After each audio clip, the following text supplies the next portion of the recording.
Welcome in, Mooser at the Box, presented by Gotlit Light Installers. Tigers win 7-3. Number 2 LSU over number 19 Dallas Baptist. Tigers move to 8-1, notch their first ranked win of the season. It wasn't always easy. There were some tense moments. You learned a lot about the team. Guys were put into pressure situations, and more often than not, they came through. Yes, you left some runners on base at the end. You had plenty of chances to put it away. We'll talk plenty about that.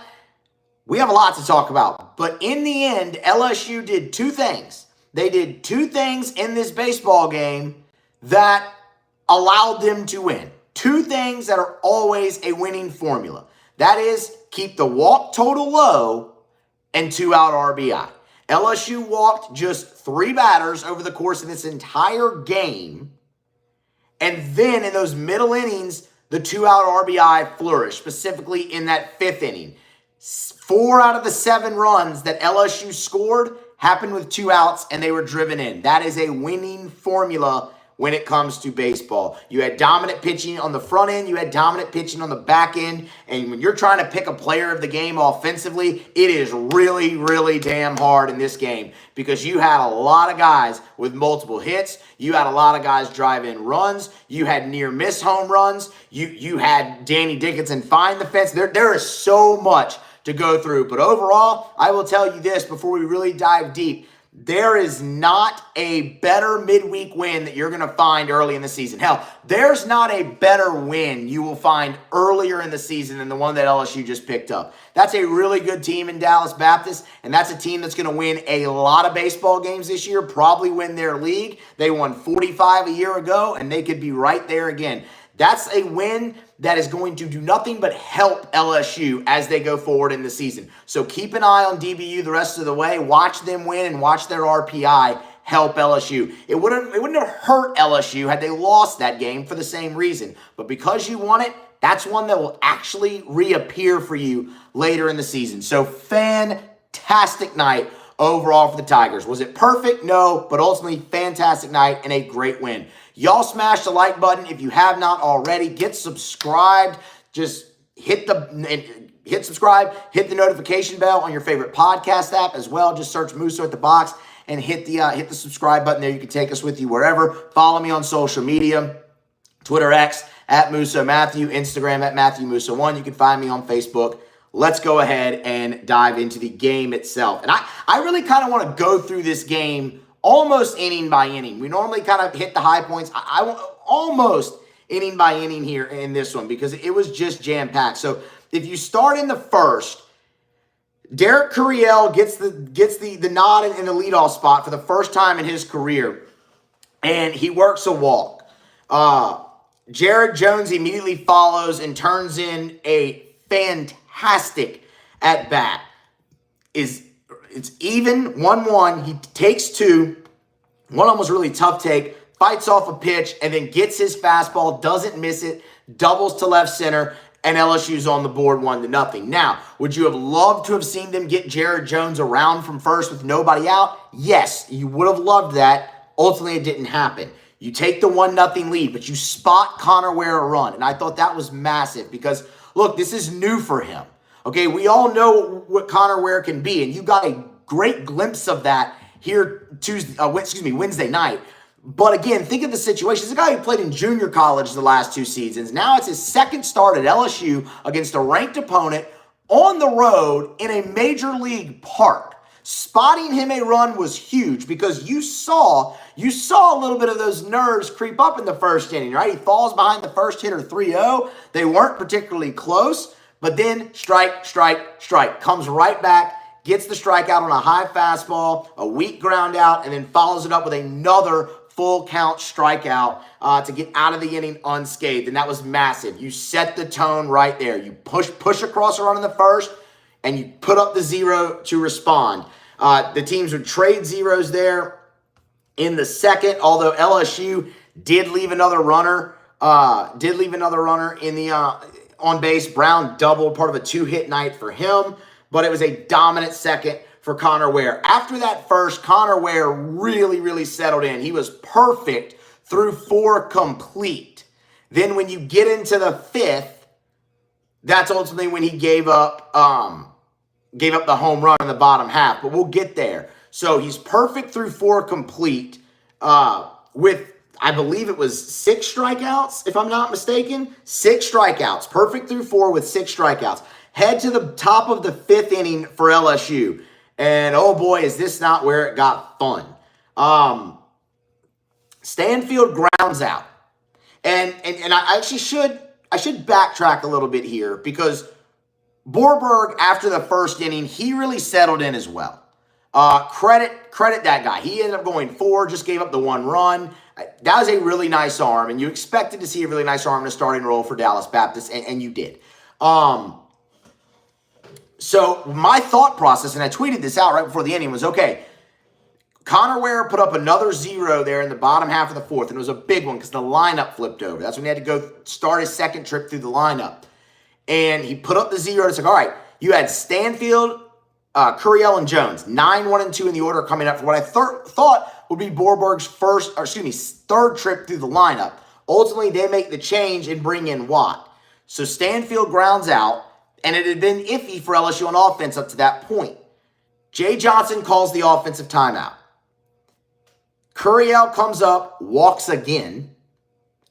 Jones singles up the middle, great 2-strike hit. I mean, he scalded that ball because they were shifted on Jones. There was a player up the middle of the field, and he just couldn't get to it. It was hit that hard. So now you end up 1st and 2nd. 1st and 2nd, 1 out. You pinch hit for Larson, bring in Ethan Fry. Great 2-strike hitting from Fry here as well. 1-2, he doubles into left center, scores Curiel. Then Dickinson comes up, and Dickinson homers. And here's the thing with Danny Dickinson, and it was on full display here again tonight. That home run was really impressive because it was an inside pitch, and he pulled his hands in and got around the baseball, and drove it out to left field. It really shows you the power that he does have in the bat. And I think the power will come more for him. But the barrel control that Danny Dickinson has at the plate, he is going to hit the cover off the ball. His first hit in the ball game, he pulled his hands in and got the barrel to the ball and drove it down the left field line. And then the home run was the same thing. That was the big blow. That put LSU up 4.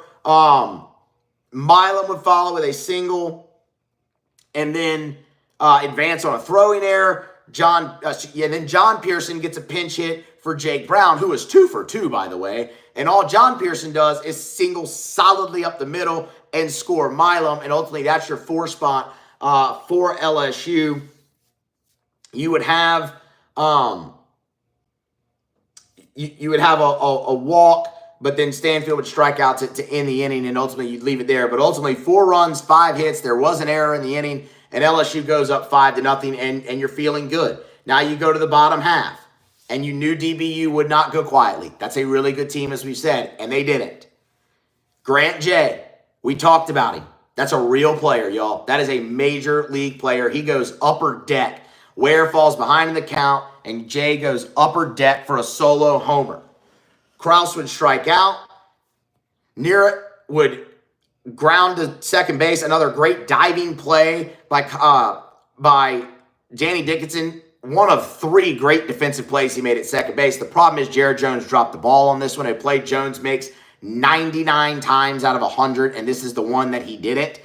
And you credit DBU because Jake Bennett followed up with another upper deck home run in that inning, this time off of Zach Cowan, and DBU's right back in it. But credit Cowan. He comes right back, gets a strikeout and a fly out to right field, and you keep the lead intact because it could have spiraled on you there. Now, as great as keeping the lead intact was, what LSU did in the top half of the 6th inning was far better. Derek Curiel, who had walked twice to this point, comes up, leads off the inning with a double. So right there in his first 3 plate appearances, he's on base, and now he's on the board with a hit.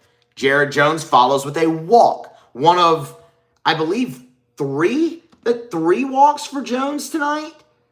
2. One of 2 walks for Jones tonight to keep it going in the 6th inning, and you're immediately back in business.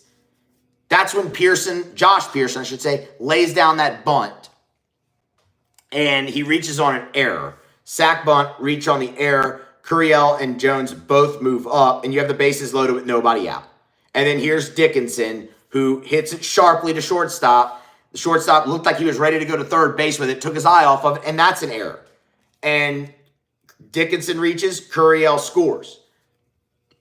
After a foul out by Milam, another offensive timeout by Jay Johnson, and Luis Hernandez comes up to the plate. And I thought Hernandez took really, really good at-bats tonight as well, and this was one of them. He gets ahead in the count 3-1, and keep in mind, at this point, you have two guys on.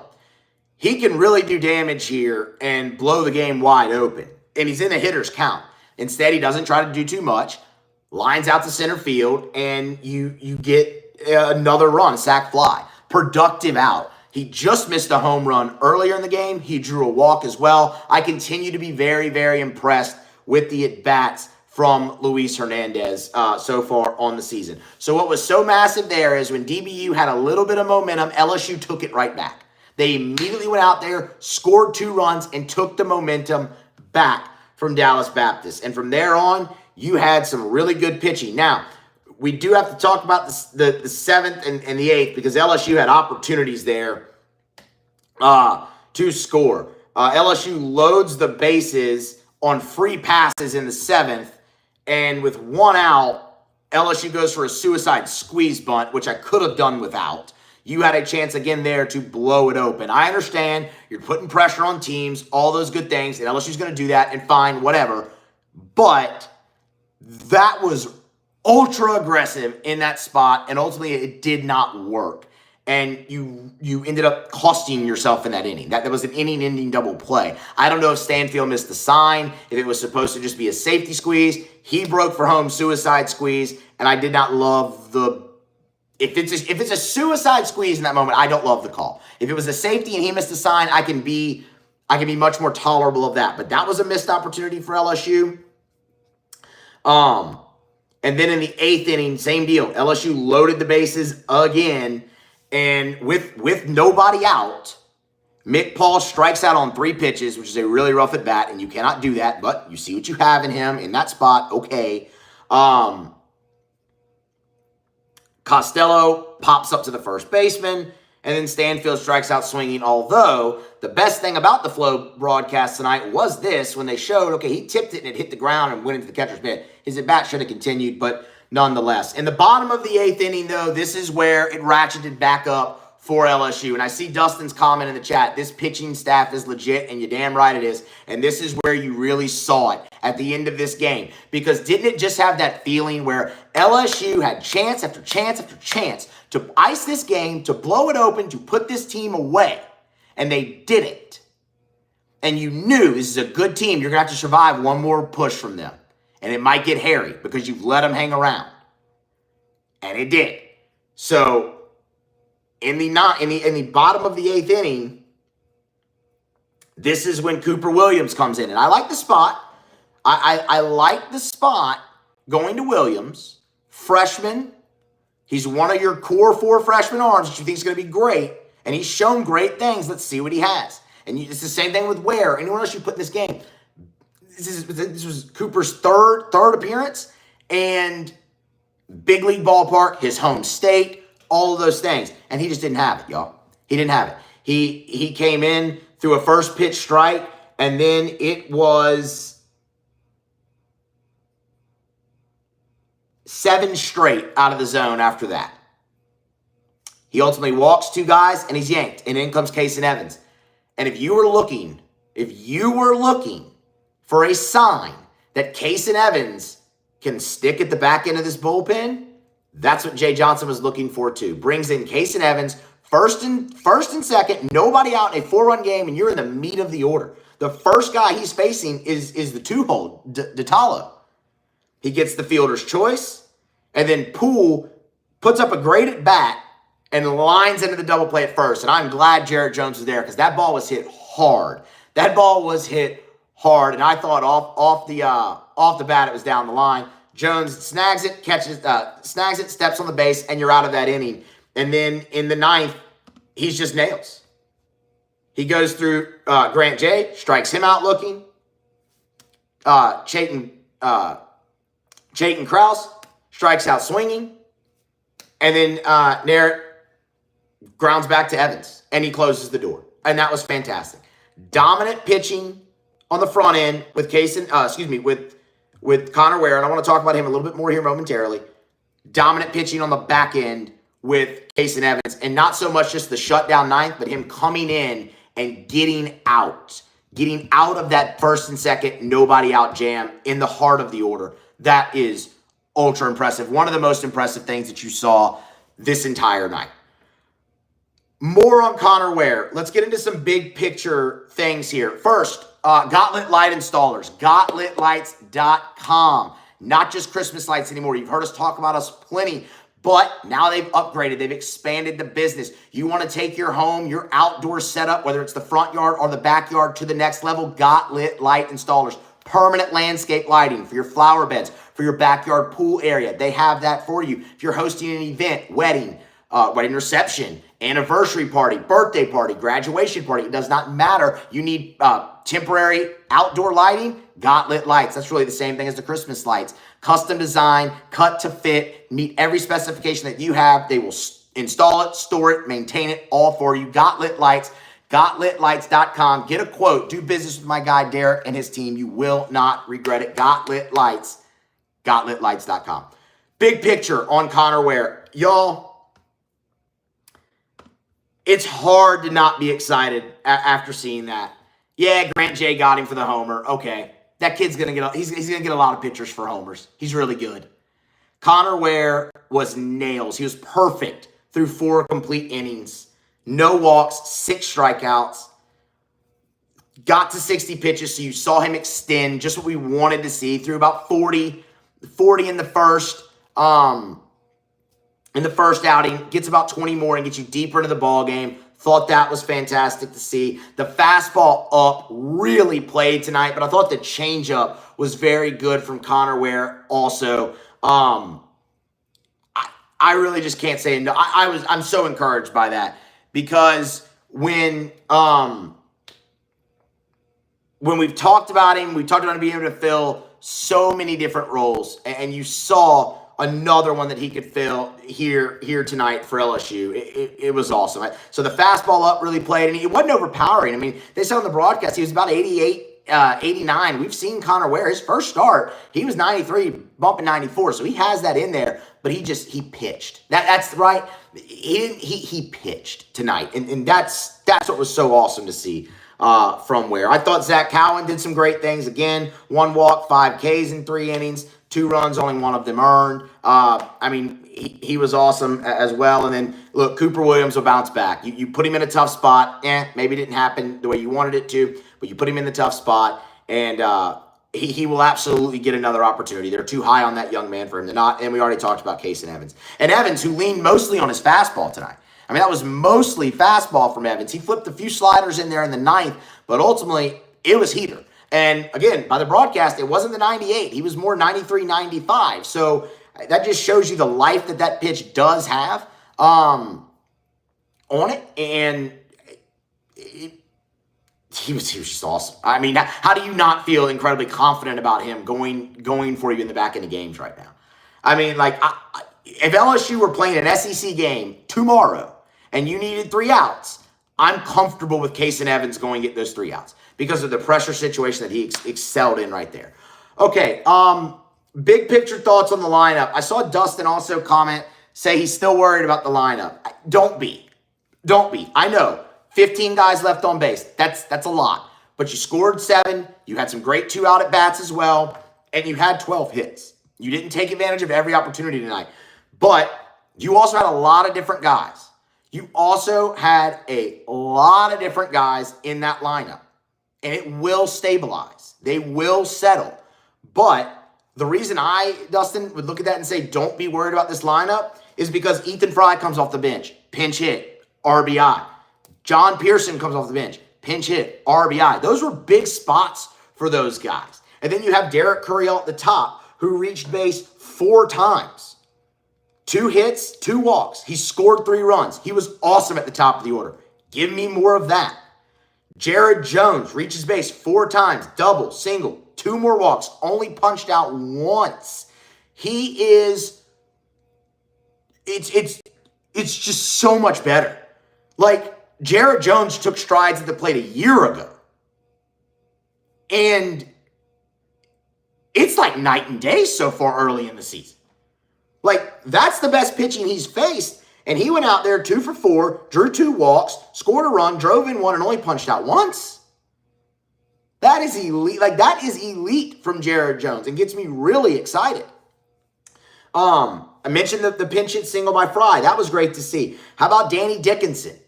2 for 5. He also walked, drove in 3. He's leading your team in RBI.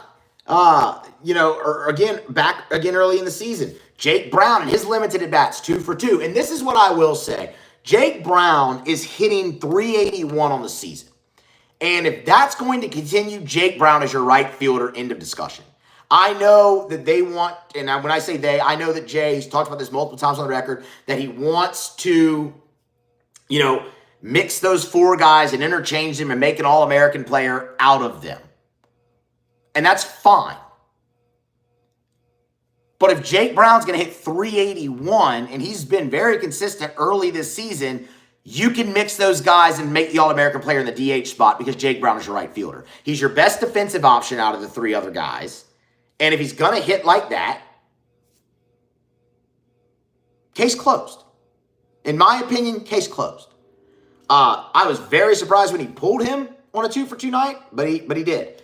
And Milam, Stephen Milam, another 2-hit night for Milam. So he's back. And I believe, did both come from the right side, or did he have one from the left side and one from the right side again tonight? I don't know, but it was another 2-hit night. So you look at that, 1, 2, 3, 4, 5 multi-hit nights in this lineup from guys who are going to contribute. And Curiel, Jones, Dickinson, Milam, and Brown.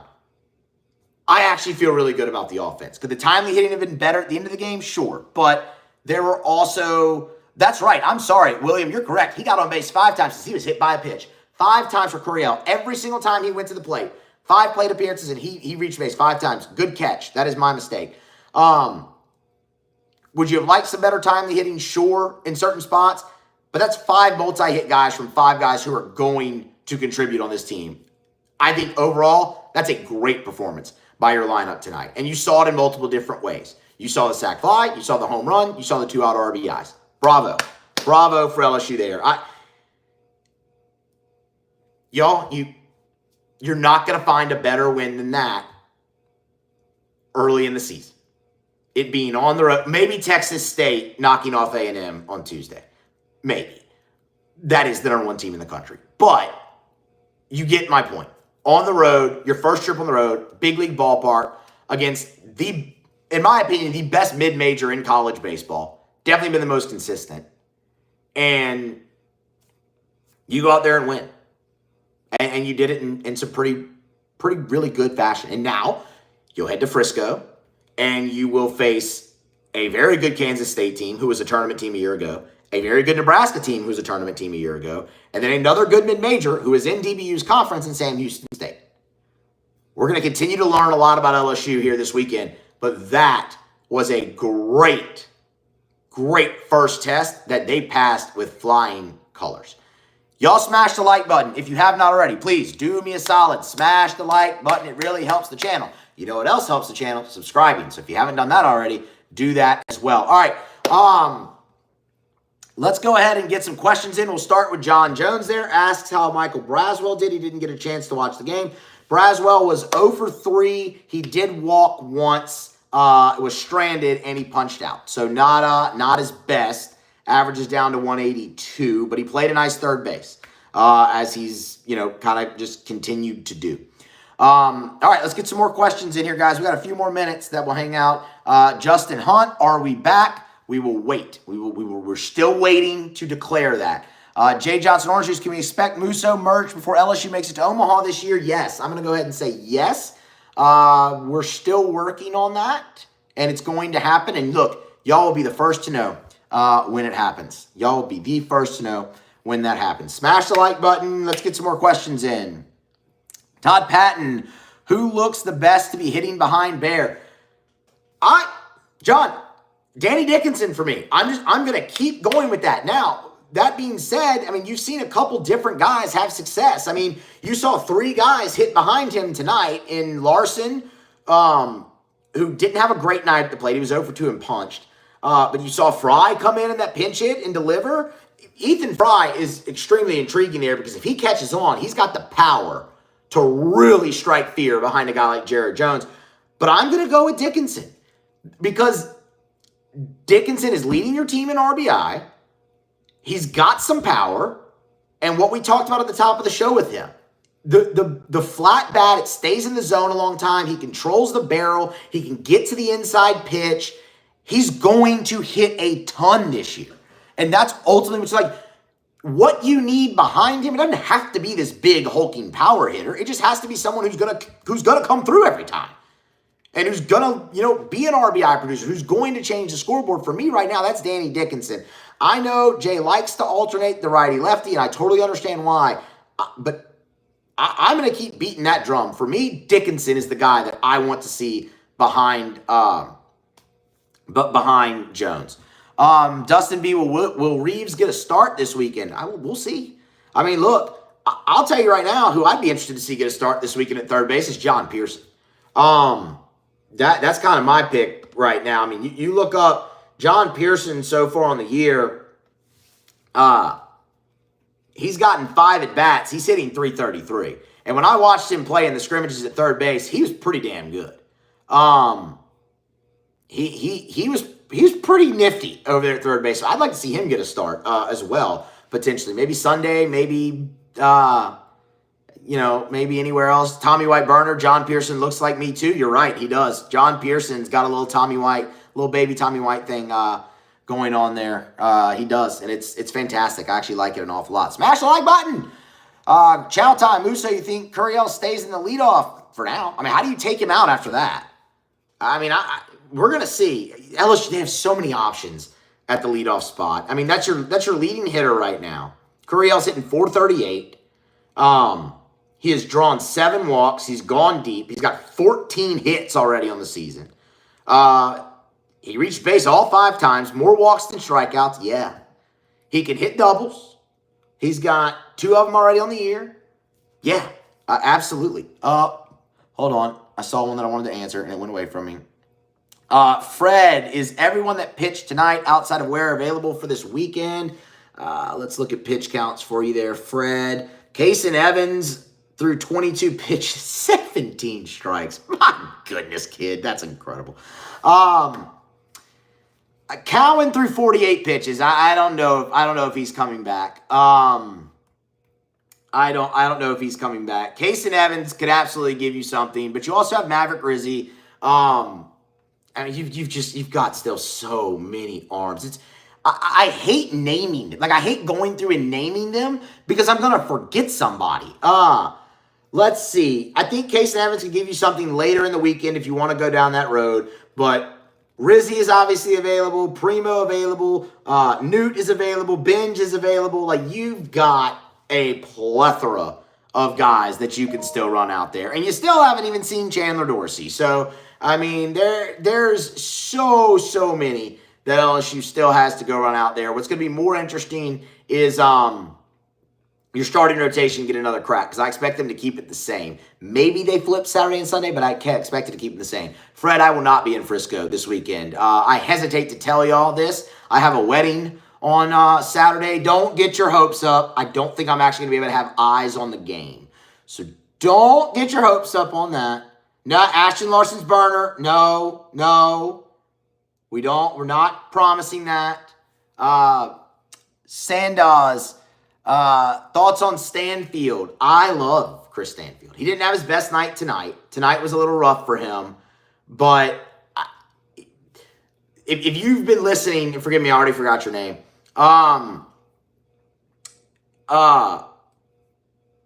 If you've been listening, to the show, I don't know how long you've been listening, but if you have,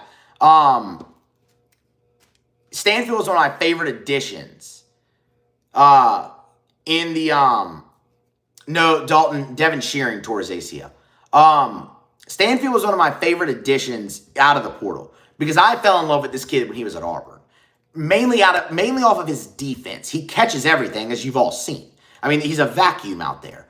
And then when I saw him face LSU in 2023 and he hit 400 against that team, I was like, oh, wait a minute. As a freshman, mind you, I was like, oh, wait a minute. You got a player. And he continued to just be great in the SEC. 2 years of SEC experience. I think he's going to have a great year. I think he's already off to a great start again. Not his best night tonight, but I'm a huge fan of Chris Stanfield. He's got center field locked down and should. He's awesome. He is awesome. All right, y'all, let's get a couple more. We've hit 30 minutes, so let's get a couple more. Justin Hunt, Musso, which road series should you travel to this year? It depends, man. I kind of would tell you Texas should be a pretty good one there. Go see the Dish. A&M, that's going to be wild at Bluebell. Tickets might be hard to come by, but one of those two, one of the Texas trips, I would say. I mean, Oklahoma would be a good series. They're playing better than I thought they would, but their ballpark stinks. Like, if we're just being honest, their ballpark sucks. It's not an SEC park. Okie doke. What time is it? Oh, it's almost 11 o'clock. All right, guys. Noah, Gavin Guidry's dealing with a touch of an injury right now. Middle body injury. Woke up a Thursday not feeling great per Jay Johnson. Not expected to pitch this weekend, but they do think they will have him. Death, taxes, and the Tommy White burner making me break in the middle of a thought. What was I saying? Gavin Guidry, hurt. Yes, they think they'll have him back next week. Jay Johnson's exact quote was sooner rather than later. Not available this week. Hopefully next. So that's what they're gonna get for Jay Johnson's orange juice. Yeah, I didn't like the squeeze bunt there. Well, I didn't like the suicide squeeze bunt. Again, if it was a missed sign and it was a safety squeeze, I'm much more okay with it. The suicide I thought was. The suicide squeeze bunt, I thought, was really, really aggressive. All right, y'all. Smash the like button on your way out. Great show. Great win for the Tigers here. And we'll be back. We'll be back previewing the weekend here on Musso at the Box. Presented by Gotlit Lights and Gotlit Light Installers, GotLitLights.com. Y'all go see my guys. And that's going to wrap it up. Be here next time for more on Musso at the Box.